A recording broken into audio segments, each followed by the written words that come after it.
Harka fuunee akkam jirtuun hordoftoota kiyyaa dhiheenna kana gaa Facebook irratti aappiin tokko gadhiifameeti jira. Aappiin sun bifa geemitiin gadhiifame.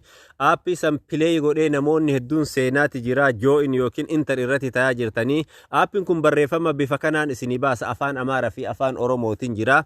Aappiin kun nama Itiyoophiyaawii taheen hoogganama. Aappii kana ka fayyadamaniif waan biraattu duuba isaa jira. Iccitii namoota waa barreessuu, namoota wal qunnamtii qabu waan adda addaa kana ittiin baasuudhaa fi aappiin kun fake appidha yookiin fakeidha waan dalagu. Namoonni hedduun barreeffamoota kana laaltanii yeroodhaaf itti mirqaanuu maltanii no isa duuba waan biraatti jira. Aappii kana yeroo isin bakka play jedhu kana tuuyxanii play ka jedhu kanaan join yookiin active irratti taatan aappiin kun automatically generate godha akkaawuntii keessan. Generate godhe jechuun akkaawuntiin keessan lakkoofsa kamiin akka banamee imeelii kamiin akka banamee information isaa guutumatti aappii kanarratti active godhaa jechuudha.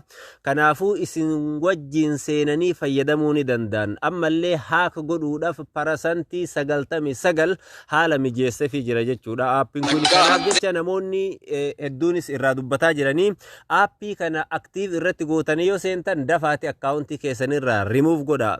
Namoonni hedduun hin beektan karaa eeganni active ta'e irraa itti remove gootan isin agarsiisa. Nafaana kootta profaayilii keessan ni tuuytan. Booda setting ka jedhu duwwaa isinii dhufa setting ni tuuytan. Setting yeroo tuuytan haala kanaan toori setting keessanii yeroo isinii dhufe xiqqoma kan ol harkistanii apps in the website ka jedhu kana bakka data dalga garagaltu fakkaatu kana bakka kana irratti buutan yookiin bakka kana ni tuuytan. Bakka kana yeroo tuuytan aappii isin itti active taatan hunda isaa akkati tarree galchee isiniif dhamma warra ani itti fayyadame hedduutu jira as jala jechuudha. Active warri tayan inniin kun ka jalqaba irratti isinii dhufu kana AHA dha. Isaa kana remove irraa godhuuf xiyya gara fuula duraa garagaltu tana isii tana ni tuuytan. Isii tana yeroo tuuytan haala kanaan isinii dhufa jechuudha.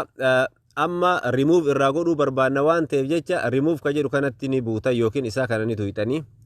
Remove kana yeroo tuuytan wantoota lamaan kan isinii baasa akka isin select gootaniif waan isaa wal qabsiistee share goote yookiin post goote hinayxamoo hinayxullee heyyama si gaafataa yookiin ammootu isuma qofa akka irraa haquu deemtullee si gaafataa. Yoo waan ta dura wajjiin wal qabsiistee post goote san balleessuu barbaadde akkatti kanallee tiikitti goote remove ka jedhu kana ni tuuqxanii. Sambooda Facebookin keessan akkuma inni generate godhee seenesanitti generate godhee keessaa isa baasaa jechuudha. Keessaa baheeti jira amma warra biraa malee jechuudha. Kunni warra ani beekee irratti dhiise.